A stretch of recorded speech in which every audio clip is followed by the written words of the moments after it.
umutima wanjye uwundaho kandi ibyo mugabane wanjye iteka ryose kandi Imana data turagushimiye kuko no kwizerwa kandi ukaba no kwizerwa uciye bugufi muri aya masaha data tugushimira kugira ngo uhabwe icyubahiro kuko urabikwiriye iteka ryose. Turagushimiye kuri uyu munsi wagennye tutari tuzi kuko bizaba bimeze gutya, ariko wewe muri gahunda zawe wari ubizi neza kuko uyu munsi n'aya masaha tuzaba duteraniye aha ngaha umunsi mukuru w'umwana wacu. Warakoze rero, nta kindi twakora usibye kugushimira no kukuramya no kuguhimbaza mwami Imana. Iri jambo ryawe tugiye kuganira mu minota mikeya, turasaba kugira ngo biciye muri iri jambo bashe guhumuriza imitima ibabaye, bashe guhumuriza imitima ifite agahinda, kuko ni wewe wenyine utanga ihumure data. Nta wundi muntu watanga ihumure, ni ijambo ryawe ryonyine gusa. Ngaho rero unyure mu ijambo ryawe, amaze uhumurize imitima y'abateraniye aha bari mu mubabaro. Ndagushimiye kuko ubana natwe kandi ukomeza kutugirira neza muri byose. Mu izina rya Yesu Kristo. Ijwi ryanjye ryarumvikana.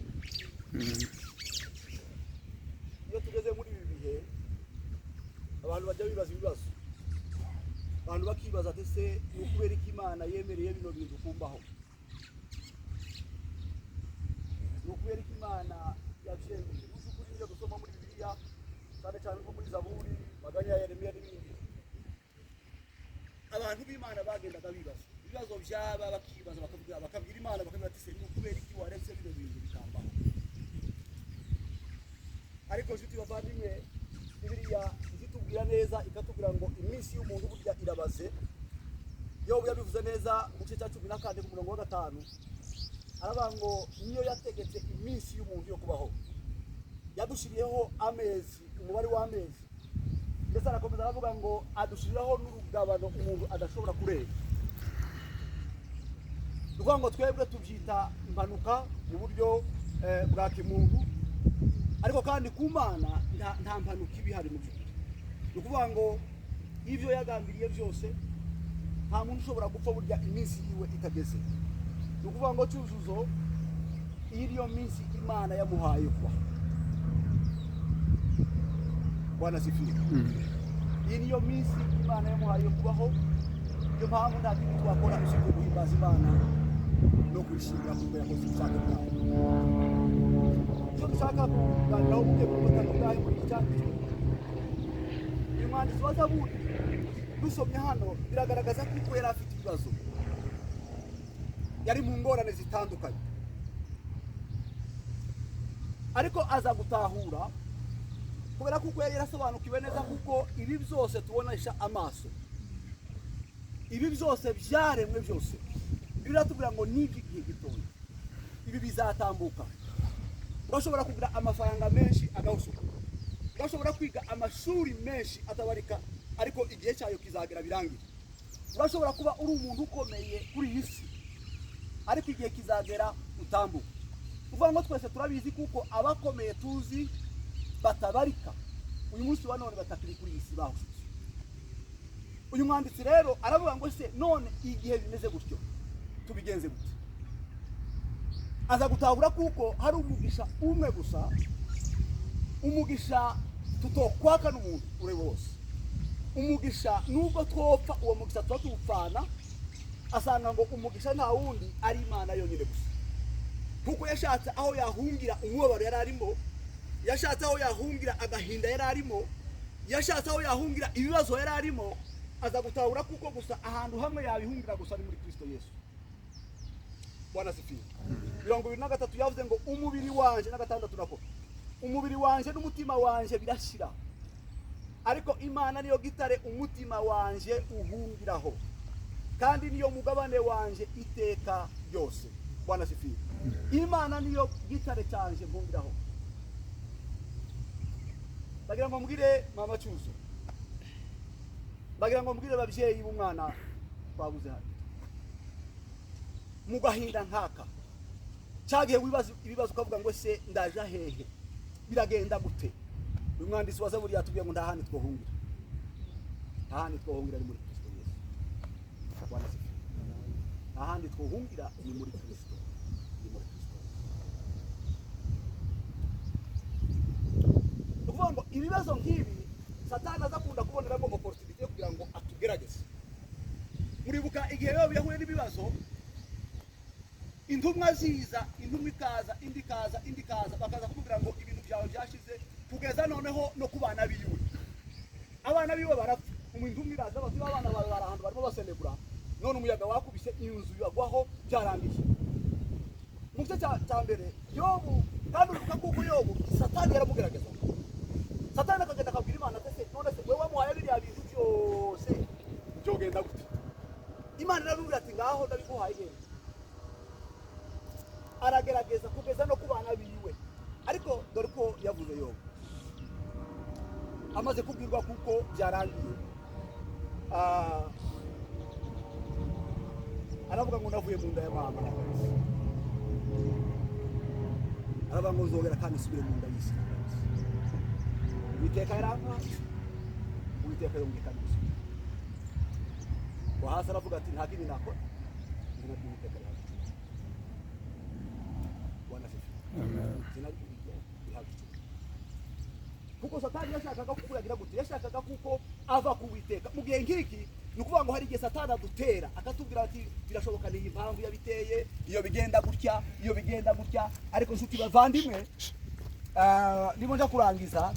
Pawulo yaravuze mu gitabo cy'Abaroma igice cya 5, aravuga ngo twishimira no mu makuba, ngo kuko turabizi neza kuko ngo amakuba ngo atera iki? Atera kwihangana nako ngo kugaduhesha kugatera kunesha ibigeragezo, kandi ngo kunesha nako ngo kugatera ibishimwe. Hepfo arakomeza aravuga ngo ibyo turingiro ngo ntabwo byakora. Bwana asifiwe. Ngo umwanzi bafite igihe duhuye n'ikigeragezo cyo kubura udukundo, cyo kubura umwana, Satani azaza tuvuga ngo bakuri Imana nayo ikavuga ati ibi nabyemeye kugira ngo gucure uvemo usa n'izahabu yaciye mu ruganda. Reka mbihanganishe inshuti bavandimwe, duhungire muri Yesu ko nta handi twabonera uruhukiro, nta handi twabonera igisubizo ni muri uyu mwanya wacu.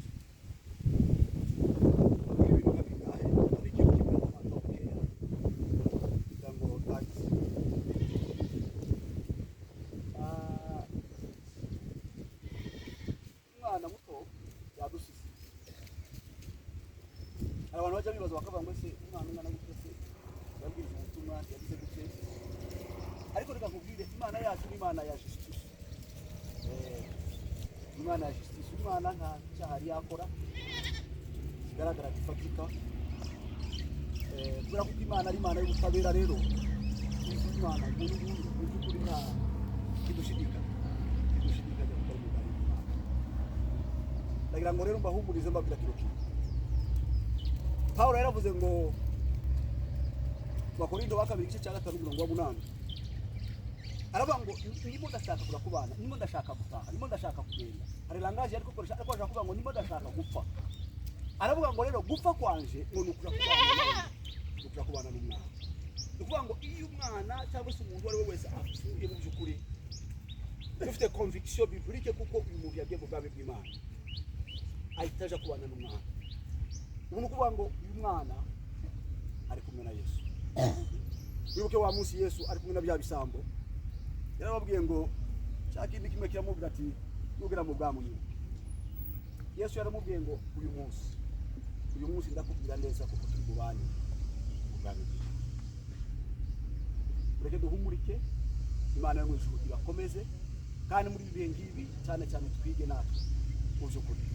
Uyu mwana twamutekereza kuko hari byinshi yari gukora, twatekerezaga kuko azabaho atagera muri zabukuru, ariko Imana ntiyabikunze. Niyo mpamvu rero ndasaba kugira ngo ukomerere mu ijambo ry'Imana, ureke twese duhungire mu mwami. Aho niyo Bibiliya ivuga ngo turi mu mwami ngo n'ukuri rwadutandukanye nawe. Ijambo ry'Imana ridukomeze, ijambo ry'Imana ribahumurize, dukomerere muri Yesu, kandi natwe dutegereze uriya munsi. Ni nako muri Zaburi ya 90 yaravuze ngo Imana itwigisha kubara iminsi yacu, ngo uburyo butuma dutunga umutima w'ubwenge. yacu uko tugenda no kuvuga ngo tuba turimo twegera imva. Iyo bukeye sinzi ko kuri tuba tubitekereza, iyo bukeye no kuvuga ngo umunsi ugiye nduzongerayo gusubirayo. Iyo bukeye tuba turimo twegera imva, bwaca tukaba turimo twegera imva. Niyo mpamvu rero ni byiza kuko tutabifata nk'ibisanzwe ngo bibe formalite mu by'ukuri. Aha niho twakagombye kuza twigira amasomo akomeye cyane, tukibaza ibibazo tukavuga ngo ese uyu munsi iyo mpamagara no kwitaba, eske uyu munsi aba ngaba turabarushiki. Rero duhungurike mu ijambo ry'Imana. Mwami Yesu abakomeze, Imana bahumugishe. Reka sabe Pastor Obedi asenge hanyuma